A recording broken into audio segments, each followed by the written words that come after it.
నమస్కారం, truth news కి స్వాగతం. హెడ్లైన్ చూద్దాం.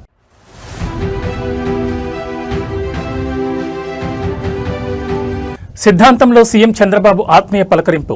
96 ఏళ్ల వీరాభిమాని సత్యనారాయణ కల సాకారం.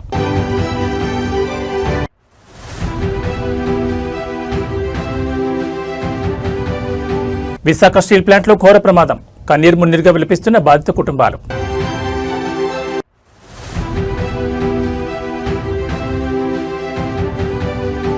విశాఖ స్టీల్ ప్లాంట్ ప్రమాద బాధితుల కన్నీటి రోదన. డిప్యూటీ సీఎం పవన్ కళ్యాణ్ పై తీవ్ర ఆగ్రహం.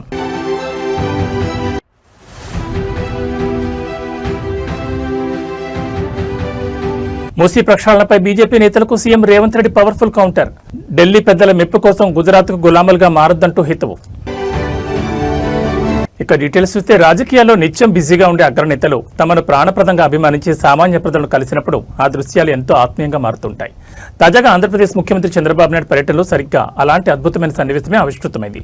పశ్చిమ గోదావరి జిల్లా ఆచంట నియోజకవర్గంలోని సిద్ధాంతం గ్రామంలో ఒక 96 ఏళ్ల వృద్ధుడు తన వీరాభిమాని అయిన సత్యనారాయణని సీఎం చంద్రబాబు ప్రత్యేకంగా కలిశారు.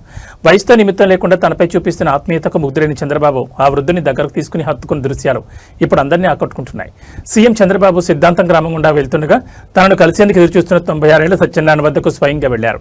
ఆయన యోగక్షేమాలను ఎంతో ప్రేమగా అడిగి తెలుసుకున్నారు. సత్యనారాయణకి 96 ఏళ్ల వయసును తెలిసి చంద్రబాబు ఒక్కసారిగా ఆశ్చర్యానికి గురయ్యారు.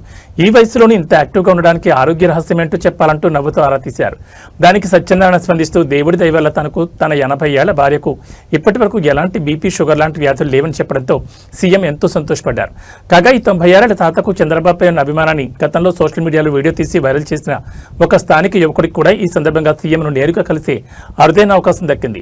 96 ఏళ్ల వయసులోనూ తనను చూడాలని వచ్చిన అభిమాని పట్ల చంద్రబాబు నాయుడు చూపించిన చొరవ, ఆత్మీయత పార్టీ శ్రేణిలో కొత్త ఉత్సాహం నింపింది. నాయకుడికి అభిమానికి మధ్య ఉన్న ఈ అన్కండిషనల్ బాండ్ నెట్జన్లను సైతం అమితంగా ఆకట్టుకుంటోంది.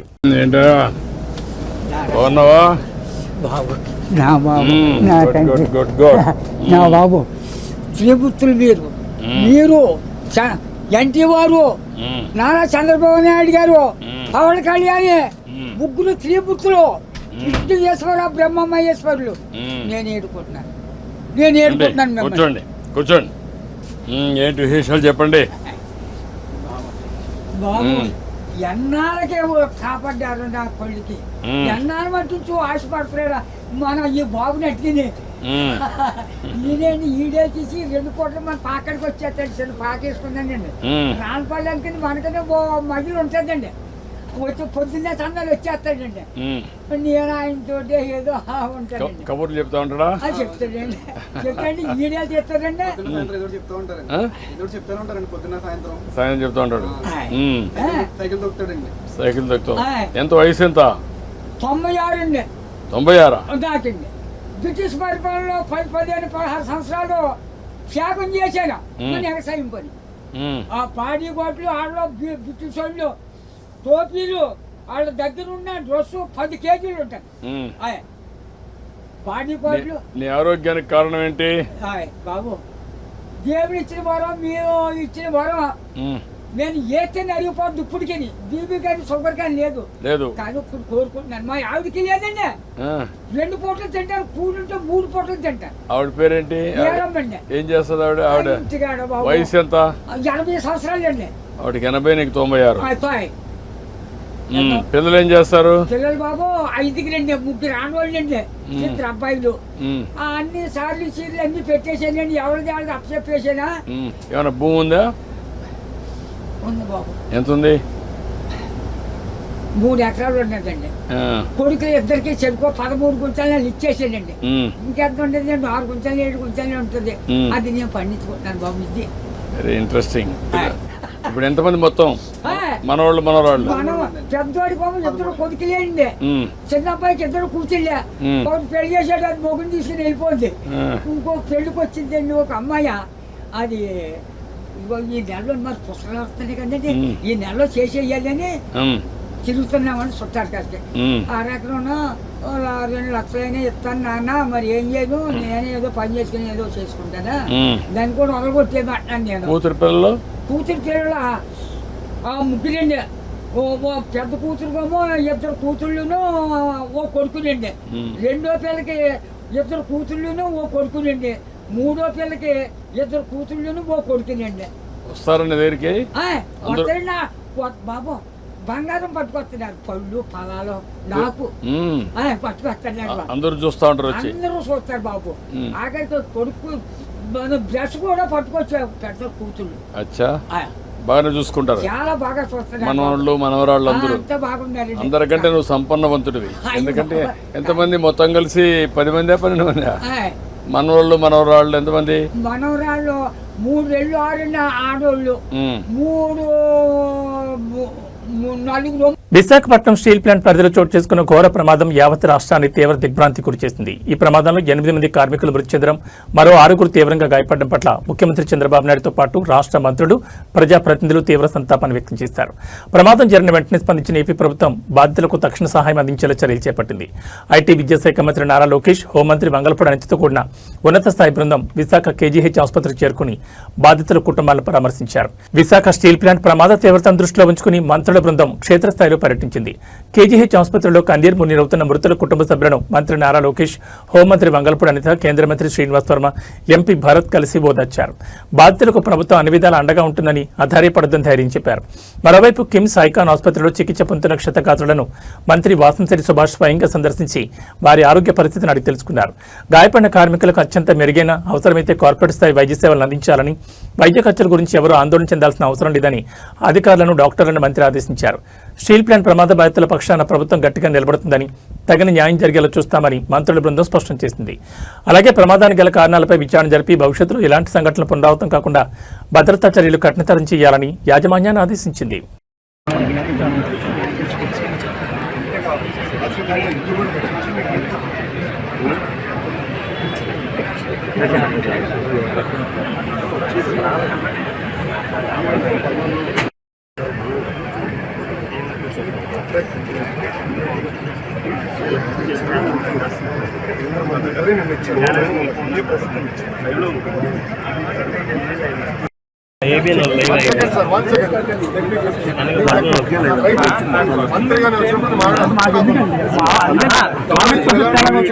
జనాలు పడిపోతాం కదా, చాలా చూసేస్తే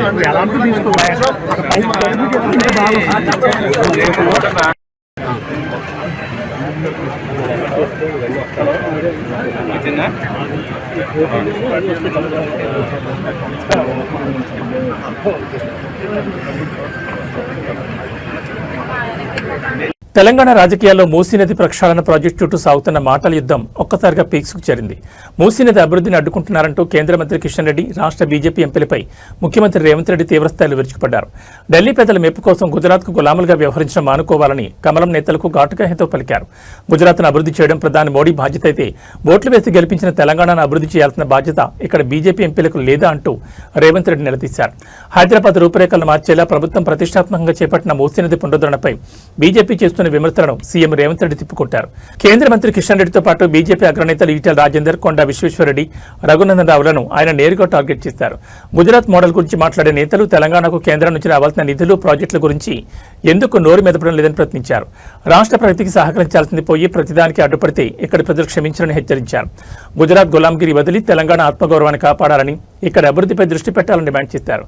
మూసీ ప్రాజెక్టు విషయంలో వెనక్కి తగ్గే ప్రసక్తే లేదని సీఎం రేవంత్ స్పష్టం చేయడంతో పాటు బీజేపీ ఎంపీలను లూప్లోకి లాగడం ద్వారా కాంగ్రెస్ వ్యూహాత్మక పొలిటికల్ అటాక్ ప్రారంభించింది. మరి దీనిపై కిషన్ రెడ్డి మరియు ఈటెల రాజేందర్ బృందం ఎలాంటి కౌంటర్ ఇస్తుందో చూడాలి. ఈ రోజు నరేంద్ర మోడీ గారు సబర్మతి రివర్ ఫ్రంట్ కట్టుకుంటే అబ్బా ఆహా ఓహో అని నువ్వు డప్పు కొడతావట్టి ఆయనకు. ఢిల్లీలో యమునా నది కట్టుకుంట్రి, యూపీలో గంగా నది రివర్ ఫ్రంట్ కట్టుకుండ్రి. మరి మనకున్న మూసీని ప్రక్షాళన మనం చేసుకోవద్దా? మన మూసీ బాగుపడొద్దా? మన మూసీ మన ప్రజలకు ఉపయోగపడొద్దా? మన మూసీ సరిహద్దున మన యువకులకు ఉద్యోగ ఉపాధి రావద్దా? ఎందుకు అడ్డుకుంటున్నారు? గుజరాత్కు గులాములుగా మీరు ఎందుకు పనిచేస్తున్నారు? గుజరాత్ అభివృద్ధి చేసుకోవడం నరేంద్ర మోడీ బాధ్యత అయితే తెలంగాణ హైదరాబాద్ నగరాన్ని అభివృద్ధి చేయాల్సిన బాధ్యత కిషన్ రెడ్డికి, ఈటెల రాజేందర్కు, విశ్వేశ్వర రెడ్డికి, రఘునందన్ రావుకి లేదా అని నేను అడుగుతున్నా. తెలంగాణ రాజకీయాల్లో ముఖ్యమంత్రి రేవంత్ రెడ్డి విసిరిన ఒకే ఒక్క సవాల్ ఇప్పుడు విపక్ష పార్టీల గుండెల్లో రాళ్లు పరిగెట్టిస్తోంది. అధికారంలోకి వచ్చి కేవలం 2 సంవత్సరాలు కూడా పూర్తి కాకముందే తమ పరిపాలనా పట్టిమపై, అభివృద్ధిపై బహిరంగ చర్చకు రేవంత్ రెడ్డి సిద్ధమయ్యారు. రాష్ట్రంలో 10 ఏళ్ల బీఆర్ఎస్ పాలనకు సమాధానం ఉందా, కేంద్రంలో 12 ఏళ్ల బీజేపీ పాలనకు జవాబు ఉందా అంటూ విపక్షాలను నిలదీస్తూ తమ 2 ఏళ్ల ప్రగతిపై అసెంబ్లీ సాక్షిగానైనా ప్రజాక్షేత్రంలో అయినా డి అంటే డి అనడానికి కాంగ్రెస్ ప్రభుత్వం సిద్ధంగా ఉందని ప్రకటించారు. హైదరాబాద్లో మూసీ నది ప్రక్షాళన, మెట్రో ఫేజ్ 2 ప్రాజెక్టులను అడ్డుకుంటున్న బీజేపీ, బీఆర్ఎస్ నేతలకు ముఖ్యమంత్రి రేవంత్ రెడ్డి గట్టి కౌంటర్ ఇచ్చారు. కేవలం రాజకీయ ఉనికి కోసమే ప్రాజెక్టులపై విషం చిమ్ముతున్నారని మండిపడ్డారు. ఇదే తరుణంలో ఆయన టైం పీరియడ్స్తో సహా విపక్షాల విమర్శల ముసుగును తొలగించారు. గత 10 ఏళ్ల కాలంలో కేసీఆర్ ప్రభుత్వం తెలంగాణను ఎలా అప్పులు పరిచేసిందో, గత 12 ఏళ్లుగా కేంద్రంలో ఉన్న మోదీ ప్రభుత్వం తెలంగాణకు నిధులు ఇవ్వకుండా ఎలా వివక్ష చూపించిందో చర్చించడానికి తాము సిద్ధమని తేల్చి చెప్పారు. తమ ప్రభుత్వం ఏర్పడిన 2 ఏళ్ల స్వల్పకాలంలోనే ఇచ్చిన హామీలను ఎలా నెరవేర్చామో, హైదరాబాద్ను గ్లోబల్ సిటీగా ఎలా మారుస్తున్నామో గుండెల మీద చేయి వేసుకుని చెప్తామని, దమ్ముంటే చర్చకు రావాలని సవాల్ విసిరారు. కేవలం 2 ఏళ్ల పనితీరును చూపించి 10 ఏళ్లు 12 ఏళ్లు పాలించిన అగ్రనేతలకు రేవంత్ రెడ్డి సవాల్ విసరడం ఆయన పరిపాలన నమ్మకానికి నిదర్శనమని కాంగ్రెస్ శ్రేణులు అంటున్నాయి. మరి ఈ త్రిపాత్రాభినయ సవాల్పై కేటీఆర్ మరియు కిషన్ రెడ్డి బృందం ఏ విధంగా స్పందిస్తుందో చూడాలి. ఇవాళ పదే నువ్వేం చేసినావని నన్ను అడుగుతురు. 10 ఏళ్ళు ఉన్నాయన, 10 ఏళ్ల తర్వాత ఫామ్ హౌస్లో వండుకున్నాడు. 12 ఏళ్ళు అయింది నరేంద్ర మోడీ వచ్చి. 2 ఏళ్లలోనే ఏమి చేయలేదని నన్ను అడుగుతురు కదా. అసెంబ్లీకి రాండి, 10 ఏళ్లలో ఆయన ఏం చేసిండో, 12 ఏళ్ళలో మోడీ ఏం చేసిండో, 2 ఏళ్లలో నేనేం చేసిండో నేను చర్చ పెడతా. మా పిఎస్సి చైర్మన్ అరకపూడి గాంధీ గారితోనే నేను సమాధానం ఇప్పిస్తా. 2 ఏళ్లలో ఏమేమి పనులు చేసినో, ఏమేమి విధాన నిర్ణయాలు చేసినో, ఏ విధంగా మన రాష్ట్ర అభివృద్ధి కోసం ప్రణాళికలు సిద్ధం చేసినో అసెంబ్లీలో 4 రోజులు దీని మీదనే చర్చ పెడతాం. మీరు రాండి, చర్చ చేద్దాం.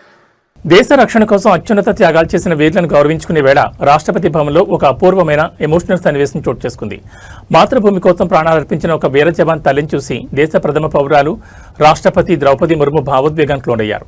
అమర జవాన్ తల్లి కన్నీరు పెట్టుకోవడంతో అఫీషియల్ ప్రోటోకాల్స్ సైతం పక్కన పెట్టి ఆమెను ఆత్మీయంగా ఆలింగనం చేసుకుని వదచ్చారు. దేశంలోని 2వ అత్యున్నత శాంతి సమయ వీరత్వ పురస్కారమైన కీర్తి చక్ర అవార్డుల ప్రదానోత్సవం నిన్న న్యూఢిల్లీలో ఘనంగా జరిగింది. 2024లో జమ్మూ కాశ్మీర్లో సరిహద్దు గుండా చొరబడిన ఉగ్రవాదులతో అత్యంత సాహసోపేతంగా పోరాడుతూ కేవలం 25 ఏళ్ల ప్రాయంలోని రాష్ట్రీయ రైఫిల్స్ సిపాయి జంజల్ ప్రవీణ్ ప్రభాకర్ వీరమరణం పొందారు. నిన్న ఆయన తరపున ఈ అత్యున్నత పురస్కారాన్ని అందుకునేందుకు ఆ వీరజామన్ తల్లి వేదికపైకి వచ్చారు. కుమారుని కోల్పోయిన దుఃఖాన్ని దిగమింగుకుంటూ ఆమె అవార్డు తీసుకుంటున్న తరుణంలో కన్నీరు ఆపుకోలేకపోయారు.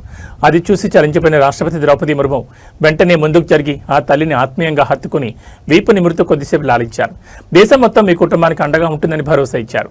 అధికారిక హోదాలను పక్కన పెట్టి ఒక తల్లి బాధను పంచుకున్న రాష్ట్రపతి ద్రౌపది ముర్ముకి, మాతృత్వ హృదయానికి ఆమె చూపిన మానవత్వానికి దేశవ్యాప్తంగా నెటిజన్లు శాల్యూట్ చేస్తున్నారు. ఈ దృశ్యం సామాజిక మాధ్యమాల్లో కోట్లాది మంది కళ్లను చెమర్చేలా చేసింది.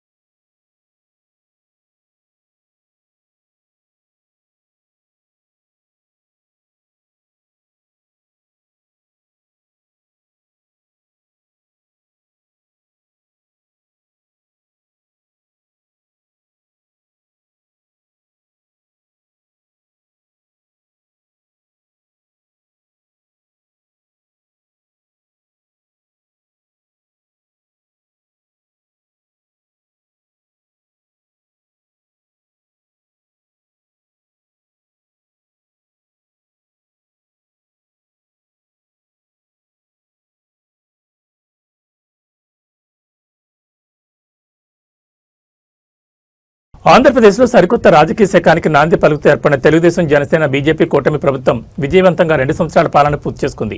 ఈ చారిత్రాత్మక మైలురాయిని పురస్కరించుకుని ఆధ్యాత్మిక క్షేత్రం తిరుపతి వేదికగా అత్యంత ప్రతిష్టాత్మకంగా కూటమి విజయోత్సవ సభను నిర్వహించబోతున్నారు. ఈ మహాసభకు ముఖ్యమంత్రి చంద్రబాబు నాయుడు, ఉప ముఖ్యమంత్రి పవన్ కళ్యాణ్ మరియు ఐటీ విద్యాశాఖ మంత్రి నారా లోకేష్ కలిసి హాజరు కానున్నట్లు స్థానిక ఎమ్మెల్యే పులివర్తి నాని అధికారికంగా వెల్లడించారు. కూటమి ప్రభుత్వం 2 ఏళ్ల కాలంలో సాధించిన అభివృద్ధి సంక్షేమ విజయాలను ప్రజల ముందుకు తీసుకురావడమే ధ్యేయంగా ఈ బహిరంగ సభను ప్లాన్ చేశారు. ఈ మేరకు తిరుపతిలో సభను నిర్వహించబోయే ప్రాంగణాన్ని చంద్రగిరి ఎమ్మెల్యే పులివర్తి నాని, జిల్లా కలెక్టర్ వెంకటేశ్వర్లు మరియు ఉన్నతాధికారుల బృందం క్షేత్రస్థాయిలో పరిశీలించింది. పటిష్టమైన భద్రత, పార్కింగ్ వసతులు మరియు ఎండ తీవ్రత దృష్ట్యా ప్రజలకు ఎలాంటి ఇబ్బందులు కలగకుండా జర్మన్ హ్యాంగర్ల ఏర్పాటుపై అధికారులతో సమీక్షించారు. ముఖ్యమంత్రి చంద్రబాబు నాయుడు, డిప్యూటీ సీఎం పవన్ కళ్యాణ్, మంత్రి లోకేష్లు ఒకే వేదికను పంచుకోనుండడంతో చిత్తూరు, తిరుపతి, నెల్లూరు, కడప జిల్లాల నుంచి లక్షలాదిగా తరలిరానున్న శ్రేణుల కోసం ఏర్పాట్లు యుద్ధ ప్రాతిపదికన సాగుతున్నాయని పులివర్తి నాని స్పష్టం చేశారు. ఈ విజయోత్సవ సభ కేవలం వేడుక మాత్రమే కాదని రాబోయే 3 ఏళ్లలో ఆంధ్రప్రదేశ్ను మరింత ప్రగతి పథంలోకి తీసుకెళ్లడానికి కూటమి నేతలు ఇక్కడి నుంచే శంఖారావం పూరించబోతున్నారని ఎమ్మెల్యే నాని ధీమా వ్యక్తం చేశారు. దీంతో రాయలసీమ వ్యాప్తంగా కూటమి పార్టీల శ్రేణుల్లో మునిపెన్నడూ లేనంత పొలిటికల్ జోష్ కనిపిస్తోంది.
రేపు 2 సంవత్సరాల అభివృద్ధి సంక్షేమ పథకాలపైన రేపు మన సీఎం గారు అయినటువంటి చంద్రబాబు నాయుడు గారు, డిప్యూటీ సీఎం గారు అయినటువంటి పవన్ కళ్యాణ్ గారు, ఐటీ శాఖ మంత్రి నారా లోకేష్ బాబు గారు, బీజేపీ రాష్ట్ర అధ్యక్షుడు మాధవ్ గారు, రాష్ట్ర తెలుగుదేశం అధ్యక్షుడు పల్లా శ్రీనివాస్ గారు, వారితో పాటు వివిధ శాఖలకు సంబంధించిన మంత్రులు, ఎమ్మెల్యేలందరూ రేపు పాల్గొనడం జరుగుతుంది. ఇది సంక్షేమానికి సంబంధించినటువంటి మీటింగ్, జోనల్ మీటింగు. ఇక్కడైతే ఎవరైతే లబ్ధిదారులు ఉన్నారో ఆ లబ్ధిదారులతో మీటింగ్ జరుగుతుంది రేపు ఉదయం 11 నుంచి 1 గంట వరకు.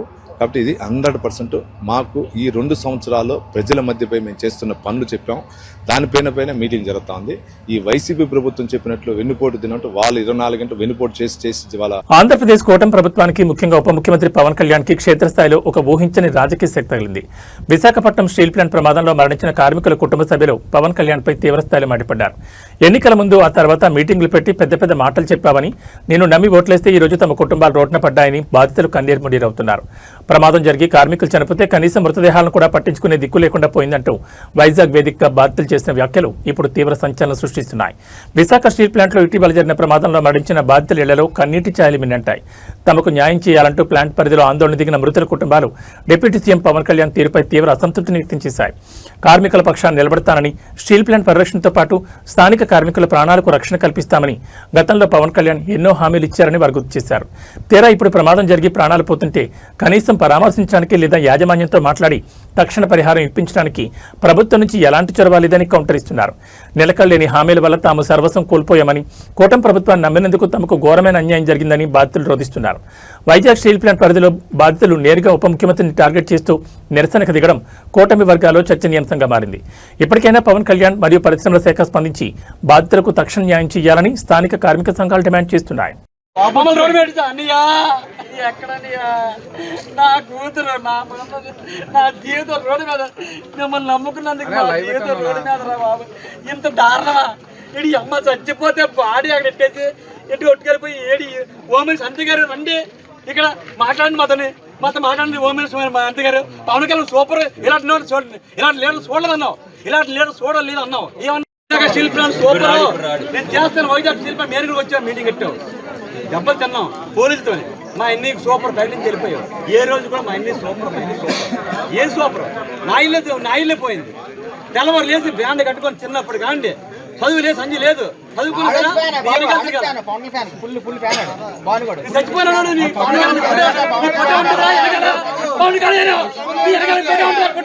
నీ వెనక తెలమబాలి, నీ వెనకాల పవన్ కళ్యాణ్ కూడా ఉంటుంది.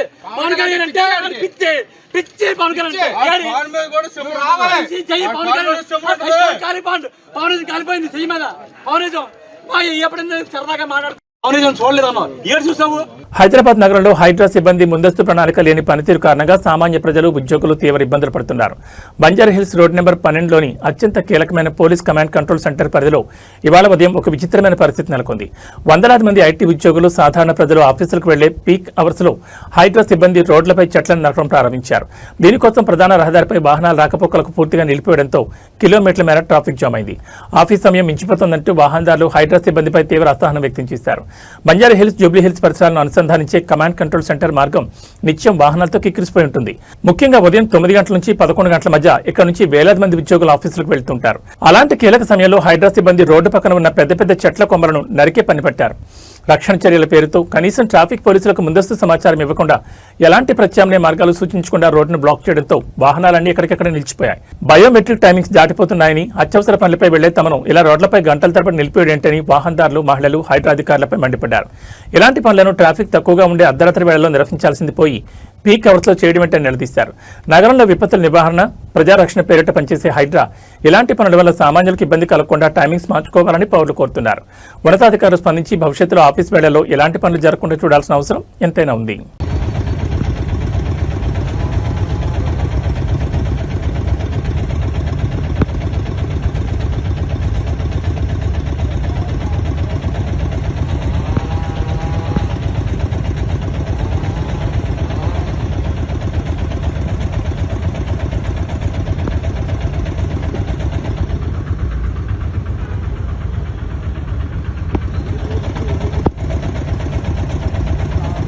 భాగ్యనగర్ చరిత్రలోనే అత్యంత భారీ మరియు చారిత్రాత్మక భూస్వాధీన పర్వం ఆవిష్కృతమైంది. హైదరాబాద్లో కబ్జాదారుల గురకలు పెడుతున్న ప్రభుత్వ ఆస్తులను చెరువులను రక్షించే ధ్యేయంగా ఏర్పడిన హైడ్రా క్షేత్రస్థాయిలో ఊహించని రీతిలో సత్తా చాటింది. నగర వ్యాప్తంగా వివిధ ప్రాంతాలలో అక్రమ ఆక్రమణల కింద ఉన్న ఏకంగా 2435 ఎకరాల ప్రజాభూమిని హైడ్రా విజయవంతంగా తిరిగి స్వాధీనం చేసుకుంది. ముఖ్యమంత్రి రేవంత్ రెడ్డి అండతో ఎలాంటి పొలిటికల్ ప్రెజర్స్ కు లొంగకుండా సాగుతున్న ఈ మెగా డ్రైవ్ కేవలం కూల్చివేతలకు మాత్రమే పరిమితం కాకుండా నగర పర్యావరణ పునరుద్ధరణకు ఒక బలమైన పునాదిగా మారింది. గత కొన్ని దశాబ్దాలుగా హైదరాబాద్ చుట్టుపక్కల ఉన్న నాలాలు, చెరువుల ఎఫ్టీఎల్ బఫర్ జోన్లను ఆక్రమించి నిర్మించిన అక్రమ కట్టడాలపై హైడ్రా ఉక్కుపాదం మోపింది. ఈ మెగా డ్రైవ్ ద్వారా ఇప్పటివరకు రికార్డు స్థాయిలో 2435 ఎకరాల ప్రభుత్వ ప్రజాభూమిని కబ్జా విముక్తం చేశారు. స్వాధీనం చేసుకుని ఈ స్థలాల్లో సహజ సిద్ధమైన సరస్సుల పునరుద్ధరణ చేపట్టడం, తద్వారా నగరంలో భూగర్భ జలాల మట్టాన్ని పెంచడం హైడ్రా ప్రధాన లక్ష్యంగా పెట్టుకుంది. దీనివల్ల వర్షాకాలంలో హైదరాబాద్ ముంచెత్తున్న వరద ముప్పును సమర్థవంతంగా తట్టుకునేలా వరద సన్నద్ధత పెరుగుతుందని అధికారులు వెల్లడించారు. ప్రజాస్తులను కాపాడడం ద్వారా ప్రకృతిని మళ్లీ నగరానికి దగ్గర చేస్తూ రాబోయే భవిష్యత్ తరాలకు ఒక సురక్షితమైన, పచ్చని మరియు గర్వించదగ్గ గ్లోబల్ సిటీని అందించడమే ధ్యేయంగా ఈ సంస్థ అడుగులు వేస్తోంది. ప్రభుత్వ ఆస్తుల రక్షణ పరమావధిగా పనిచేస్తున్న హైడ్రా యాక్షన్ ప్లాన్పై పర్యావరణవేత్తలు, నగర ప్రజల నుంచి ప్రశంసల వర్షం కురుస్తోంది. చట్టాన్ని అతిక్రమించి ప్రభుత్వ భూములను ఆక్రమిస్తే ఎంతటి వారినైనా వదిలేదే లేదని గట్టి సందేశాన్ని హైడ్రా ఈ ఘనత ద్వారా చాటి చెప్పింది.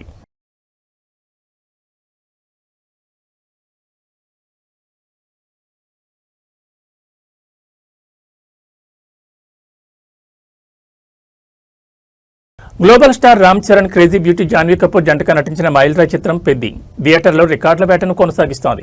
విడుదలైన మొదటి రోజు నుంచే పాజిటివ్ టాక్ తో దూసుకుపోతున్న ఈ చిత్రం కేవలం 5 రోజుల్లోనే ప్రపంచవ్యాప్తంగా ఏకంగా 315 కోట్ల గ్రాస్ వసూళ్లను సాధించి సరికొత్త సంచలనం సృష్టించింది. ఈ మేరకు చిత్ర నిర్మాణ సంస్థ అధికారిక కలెక్షన్ల పోస్టర్ను విడుదల చేసింది. ఐకాన్ స్టార్ అల్లు అర్జున్ సైతం ఈ సినిమాపై రామ్ చరణ్ నటనపై ప్రశంసల వర్షం కురిపించారు. వారాంతంలోనే కాకుండా వర్కింగ్ డేస్ లోనూ పెద్ది కలెక్షన్ల జోరు తగ్గడం లేదు. నిన్న సోమవారం సాధారణ వీక్ డే అయినప్పటికీ ఈ చిత్రం బాక్సాఫీస్ వద్ద ఏకంగా 22.5 కోట్లు రాబడ్డం విశేషం. బుక్ మై షో మరియు థియేటర్ కౌంటర్ల ద్వారా ఇప్పటివరకు రికార్డు స్థాయిలో 53 లక్షలకు పైగా టికెట్లు అమ్ముడైనట్లు ట్రేడ్ వర్గాలు వెల్లడించాయి. మరోవైపు ఈ సినిమాను చూసిన icon star Allu Arjun Twitter వేదికగా చిత్ర యూనిట్కి అభినందనలు తెలిపారు. పెద్ద సినిమాలో రామ్ చరణ్ యాక్టింగ్ నెక్స్ట్ లెవెల్లో ఉందని, చరణ్ పర్ఫార్మెన్స్ చూసి తాను ఎంతో గర్వపడుతున్నానని బన్నీ చేసిన ట్వీట్ ఇప్పుడు సోషల్ మీడియాలో విపరీతంగా వైరల్ అవుతోంది. బుచ్చిబాబు సన్మార్క్ ఎమోషనల్ అండ్ మాస్ ఎంటర్టైనర్ గా వచ్చిన పెద్ది లాంగ్ రన్ లో మరిన్ని రికార్డులను తిరగడానికి ఖాయంగా కనిపిస్తోంది. Mega power star mass pulse పట్టుకుంటే కలెక్షన్ల వర్షం ఎలా ఉంటుందో ఈ సినిమా మరోసారి నిరూపించింది.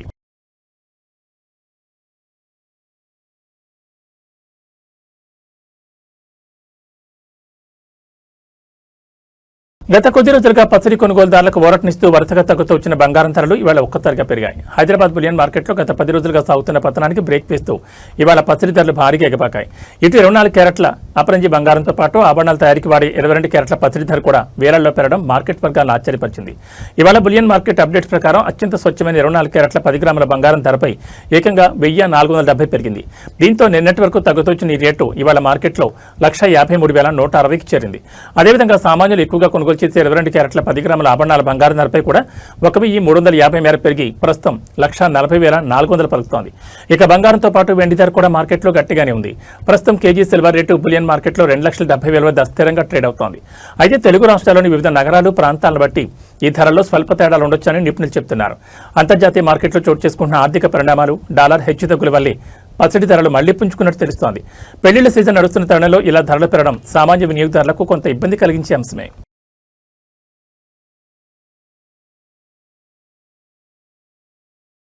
తెలుగు రాష్ట్రాల ప్రజలకు వాతావరణ శాఖ కీలక హెచ్చరిక జారీ చేసింది. నైరుతి రుతుపవనాల ప్రభావంతో ఆంధ్రప్రదేశ్, తెలంగాణ రాష్ట్రాల్లో విస్తారంగా వర్షాలు కురుస్తున్నాయి. ఇవాళ 2 రాష్ట్రాల్లోని పలు జిల్లాల్లో పిడుగులతో కూడిన మోస్తరు నుంచి భారీ వర్షాలు కురిసే అవకాశం ఉందని భారత వాతావరణ కేంద్రం హెచ్చరించింది. వానలతో పాటు గంటకు 40 నుంచి 50 కిలోమీటర్ల వేగంతో బలమైన ఈదురుగాలులు వీస్తాయని ప్రజలు అప్రమత్తంగా ఉండాలని అధికారులు సూచించారు. ఆంధ్రప్రదేశ్లో ఇవాళ పల్నాడు, ప్రకాశం, కర్నూలు, నంద్యాల, అనంతపురం, శ్రీ సత్యసాయి మరియు వైఎస్ఆర్ కడప జిల్లాల్లో పిడుగులు పడే అవకాశంతో పాటు భారీ వర్షాలు కురుస్తాయని విపత్తు నిర్వహణ సంస్థ తెలిపింది.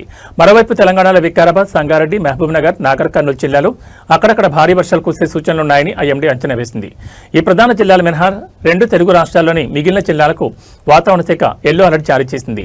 ఉరుములు, మెరుపులతో కూడిన వర్షం పడే సమయంలో ప్రజలు, ముఖ్యంగా రైతులు పసుకాపర్లు, చెట్ల కింద, విద్యుత్ స్తంభాల వద్ద నిలబడకుండా సురక్షిత ప్రాంతాల్లో ఉండాలని హెచ్చరించారు. రుతుపవనాల రాకతో వాతావరణం చల్లబడినప్పటికీ ఈదురుగాలులు, పిడుగుల ముప్పు ఉన్నందున ప్రజలు ప్రయాణాల సమయంలో తగిన జాగ్రత్తలు తీసుకోవడం అవసరమంటున్నారు.